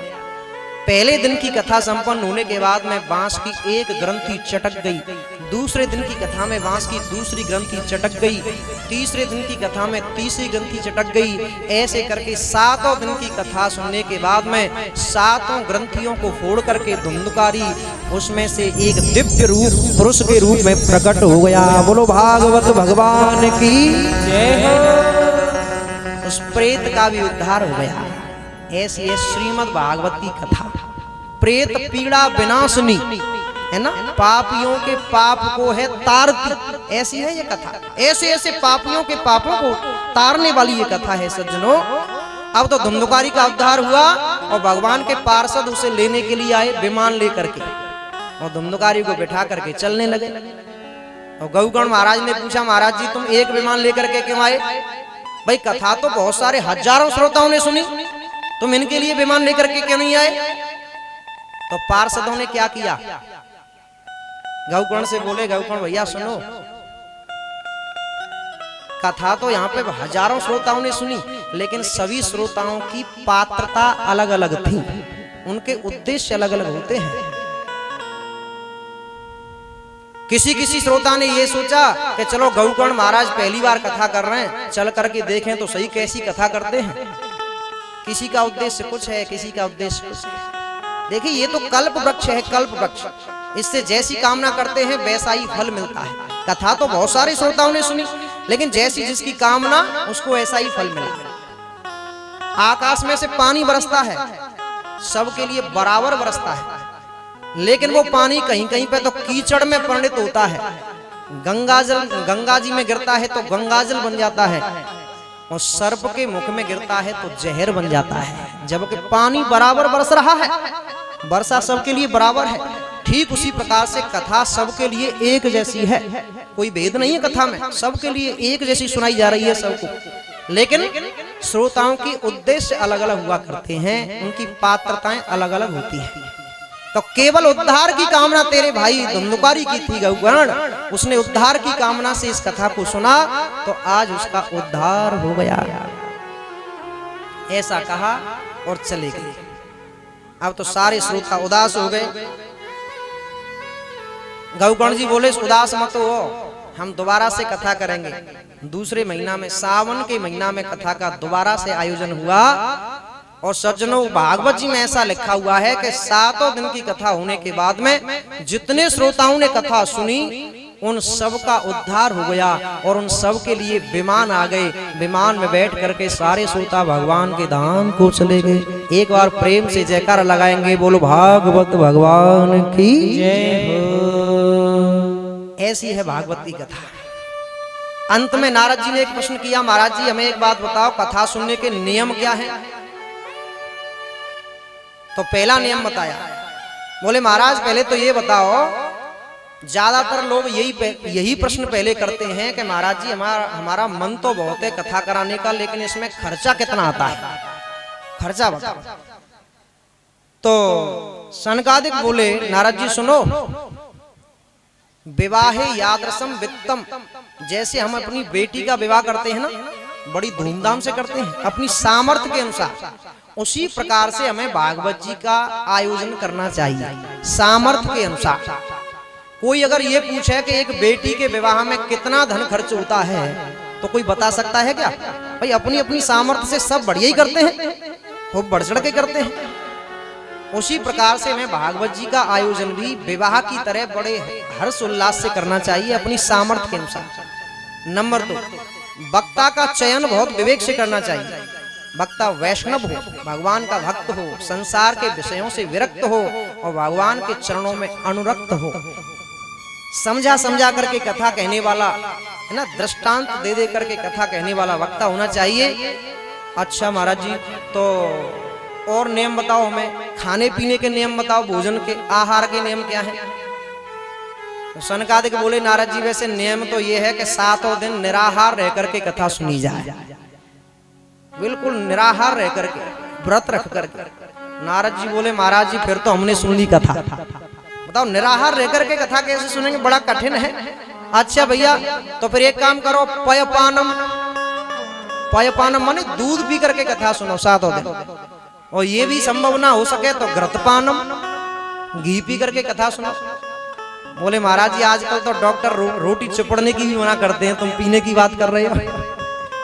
तो भैया ऐसा करो फिर फलाहारम, फलाहार करो, और ये भी संभव न हो सके तो फिर फलाहारम, खूब 5 बार भोजन करके आओ। लेकिन इतना ध्यान रहे, भोजन तो हम करके आ गए खूब चकाचक, पानी के हाथ की 15 रोटी हथेरी ब्रांड मोटी मोटी खा के आए हैं, और पता चला पांडाल में आकर के और पीठ लगाए ले जाओ वृक्ष पे, पता नहीं कब खर्राटे मच गए, नींद आ गई। तो ये ध्यान रहना चाहिए, भोजन तो करके आओ लेकिन नींद नहीं आनी चाहिए, क्योंकि भोजन में आलस्य होता है, आलस्य प्रमाद होता है ना। इसलिए प्रचलन में तो यही है कि प्रातः काल फलाहार और शाम को भोजन। बहुत सारे नियम बताए, जमीन पे शयन करना चाहिए, ब्रह्मचर्य का पालन करें 7 दिन, क्षौर कर्म वर्जित है, माने नाखून नहीं काटने चाहिए, बाल नहीं काटने चाहिए। कथा में बैठ करके बात करना एक अपराध माना जाता है, कथा में बैठ करके शोरगुल करना, बात करना एक अपराध माना जाता है। व्यास गद्दी से ऊंचा बैठ करके कथा सुनना एक अपराध माना जाता है। भागवत जी की तरफ पैर करके कथा सुनना एक अपराध माना जाता है। सो करके कथा सुनना, रोगी और बीमार को छोड़ करके सो करके कथा सुनना एक अपराध माना जाता है। बहुत सारे नियम हैं, और सबसे बड़ा नियम बताया श्रद्धा और विश्वास। इतनी श्रद्धा हमारे हृदय में होनी चाहिए भागवत जी के प्रति कि यहाँ से जो भी श्लोक बोले जा रहे हैं, बोले जाएंगे 7 दिनों तक, वो 100% सत्य थे, सत्य हैं और सत्य रहेंगे। ऐसी श्रद्धा और ऐसा विश्वास हमारे हृदय में होना चाहिए, सबसे बड़ा नियम ये बताया है। और महाराज जी कथा के बाद में 12 ब्राह्मणों को भोजन कराना अनिवार्य होता है 7 दिन के बाद। और वैसे अपनी सामर्थ्य से फिर कितना भी भंडारा करो, कैसी भी दावत करो, लेकिन 12 ब्राह्मणों को भोजन कराना, कन्याओं को भोजन कराना अनिवार्य है। पत्तल पे भोजन करना चाहिए शाम को। बहुत सारे नियम हैं। और कथा के बाद में कीर्तन का होना बहुत जरूरी है। और कीर्तन की बात सुनी, नारद जी ने अपना बीड़ा उठा लिया और कीर्तन होने लगा। आइए हम और आप भी कीर्तन के साथ में आज इस सत्र को यहीं पे विराम देंगे। कल आपके समक्ष अश्वत्थामा का मानमर्दन होगा, कपिल देवहूति संवाद होगा, दक्ष यज्ञ विध्वंस की कथा होगी। बहुत सुंदर कथाएं हैं। आप ज्यादा से ज्यादा संख्या में आकर के कथा श्रवण करेंगे। कीर्तन का होना बहुत जरूरी है, इसलिए हम सब कीर्तन करके इस सत्र को यहीं विराम देंगे। देखिए कीर्तन जो है ना, वो हाजमोला की गोली का काम करता है। कभी कभी भोजन ज्यादा कर लेते हैं तो हाजमोला की गोली लेनी पड़ती है भोजन को पचाने के लिए। तो ये भागवत की कथा जो है वो ज्ञान की औषधि है। लिखते हैं ना श्रीमद् भागवत कथा ज्ञान यज्ञ, ये ज्ञान यज्ञ है। और ज्ञान की जो बातें होती हैं वो शुष्क होती हैं, माने उनको सुनते सुनते थोड़ा आलस से आने लगता है। तो ज्ञान की बातों को पचाने के लिए, कानों में से होकर के हृदयगत करने के लिए हमें कीर्तन रूपी गोली खानी पड़ती है, जिससे वो ज्ञान की बातें हमारे हृदयांगम हो जाएं, हमारे हृदय में आ जाएं। इसलिए कीर्तन का होना बहुत जरूरी है। तो कीर्तन करने लगे। आइए हम और आप सब मिलकर के कीर्तन करेंगे। लगन तुमसे लगा बैठे। देखिए 7 दिन आपके गांव में, आपके क्षेत्र में कथा होगी। 7 दिन आप वृंदावन समझ करके इस कथा को सुनेंगे। यहाँ वृंदावन में बैठे हुए हैं, श्री धाम वृंदावन में सब कुछ समर्पित करते हुए ठाकुर जी के चरणों में, और बस एक ही बात गाएंगे, लगन तुमसे लगा बैठे, जो होगा देखा जाएगा। लगन तुमसे लगा बैठे, जो होगा देखा जाएगा। तुम्हें अपना बना बैठे, तुम्हें अपना बना बैठे, जो होगा देखा जाएगा। तुम्हें अपना बना बैठे, ताली बजाते हुए हरि बोल जाएगा।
शर्म अपनी हटा बैठे, शर्म अपनी हटा बैठे, जो होगा देखा जाएगा।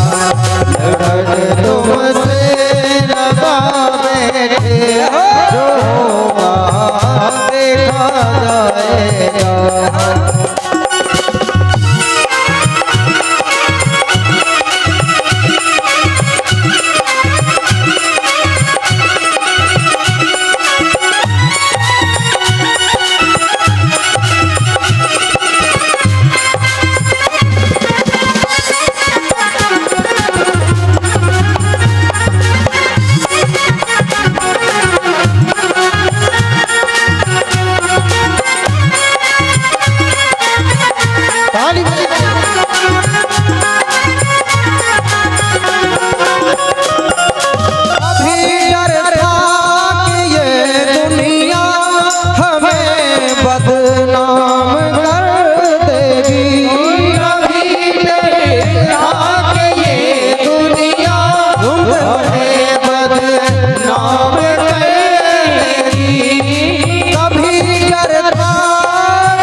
पर्दा लो अब पर्दा हटा बैठे, जो होगा देखा जाएगा, लगन तुमसे लगा बैठे जो होगा देखा जाएगा, लगन तुमसे लगा बैठे जो होगा देखा जाएगा, लगन तुमसे लगा बैठे जो होगा देखा जाएगा।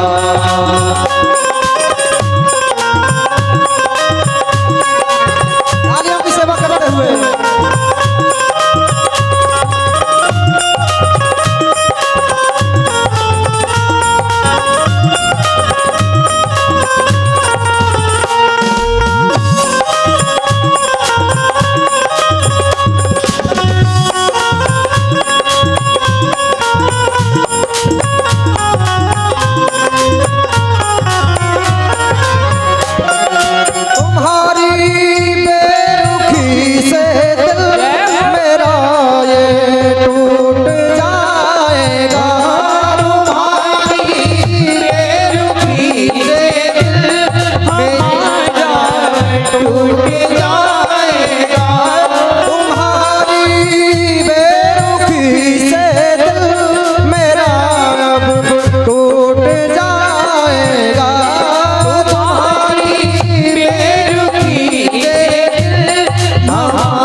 लो अब जीवन, लो अब जीवन, लो अब जीवन लुटा बैठे जो होगा देखा जाएगा, लगन तुमसे लगा बैठे जो होगा देखा जाएगा, लगन तुमसे लगा बैठे जो होगा देखा जाएगा, लगन तुमसे लगा बैठे जो होगा देखा जाएगा, तुम्हें अपना बना बैठे, तुम्हें अपना बना बैठे जो होगा देखा जाएगा, तुम्हें अपना बना बैठे जो होगा देखा जाएगा,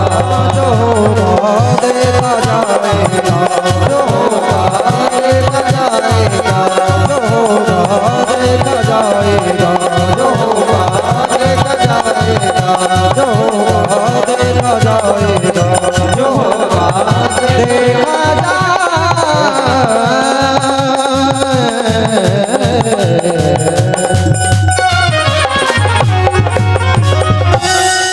प्रेम से बोलो वृंदावन बिहारी लाल की जय, जय जय श्री राम। सज्जनों, आज अपनी वाणी को यहीं पे विराम देते हुए आपके चरणों में बार बार प्रणाम करते हुए आशीर्वाद की कामना करेंगे। एक बार मेरा प्यार भरा सभी को राधे राधे। कल आपके समक्ष भगवान की कथाओं में अश्वत्थामा का मानवर्धन, कपिल देवहूति संवाद, बड़ी मार्मिक कथा है वेदांत की, और दक्ष यज्ञ विध्वंस की कथा। जैसी हरि की इच्छा होगी सो कथाएं आपके सामने होंगी। कल आप ठीक 12 बजे कथा पंडाल में आएंगे, प्रस्तुत होंगे। ये कथा किसी एक व्यक्ति की नहीं, हम सब की है, पूरे गांव की है, पूरे क्षेत्र की है। इसलिए आप ज्यादा से ज्यादा भारी से भारी संख्या में आकर के कथा पंडाल में ठीक 12 बजे आ जाएंगे। कथा का समय 12 से 4 रहेगा प्रतिदिन के लिए। अब आप आरती के लिए अपने अपने जगह पे खड़े हो जाएंगे। आरती करने के बाद में सब प्रसाद लेकर के अपने अपने घर जाएंगे। बोल वृंदावन बिहारी लाल की जय हो।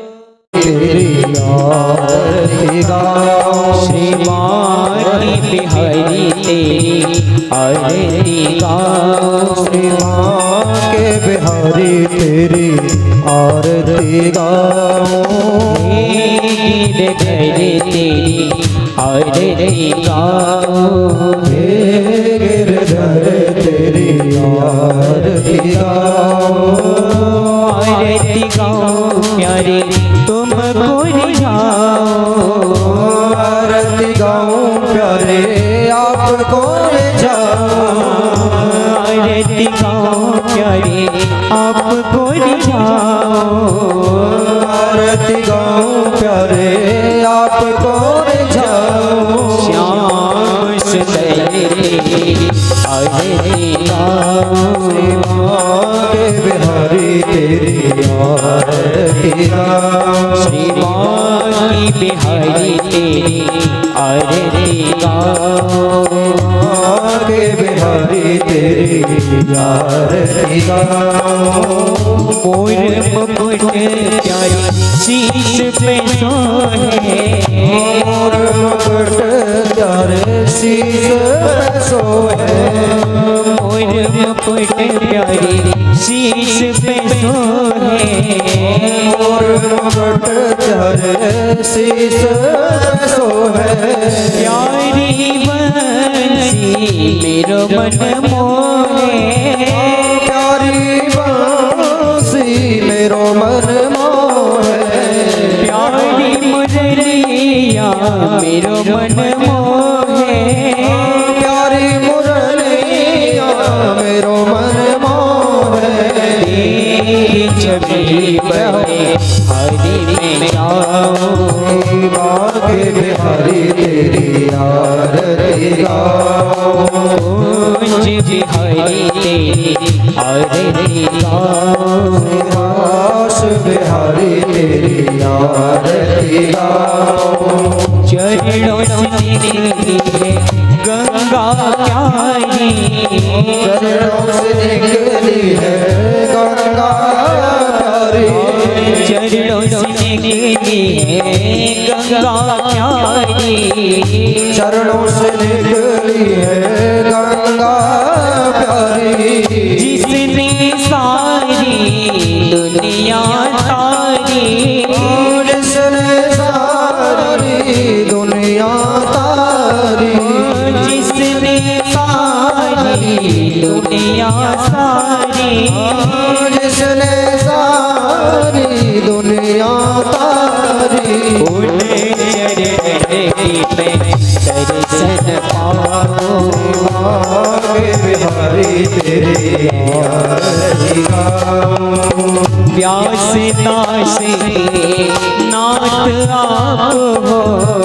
व्यास दास के नाथ आप हो। व्यास दास के नाथ आप हो। व्यास दास के नाथ आप हो। सुख दुख जीवन प्यारे साथ आप हो। सुख दुख जीवन प्यारे साथ आप हो। सुख दुख जीवन प्यारे साथ आप हो। सुख दुख जीवन प्यारे साथ आप हो। हरि चरण में शीश झुकाओ। कुंज बिहारी तेरी आरती गाऊं। श्री कुंज बिहारी तेरी आरती गाऊं। आगे बिहारी तेरी आरती गाऊं। श्री हरिदास के प्यारे तुम हो। श्री हरिदास के प्यारे तुम हो। श्री हरिदास के प्यारे तुम हो। श्री हरिदास के प्यारे तुम हो। मेरे मोहन जीवन धन हो।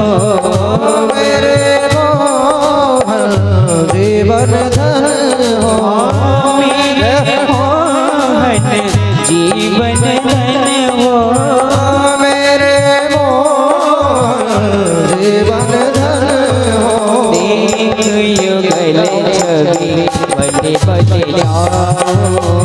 आगे बिहारी तेरी आरती गाऊं। कुंज बिहारी तेरी आरती गाऊं। दास बिहारी तेरी आरती गाऊं। कर्पूरी गौरव करुणावतारम सार सारन मुझ विग्रहारन। साग संतम त्याग कीते। बाबा भवानी सहितं नमामि। त्वमेव माता च पिता त्वमेव। त्वमेव बन्धुश्च जरा त्वमेव। त्वमेव विद्यारण्यं त्वमेव त्वमेव सर्वं मम देव देव। श्रीमान के बिहारी तेरी याद दिवा बिहारी तेरी याद दिवा। रमण बिहारी तेरी याद दिवा कुंज बिहारी तेरी याद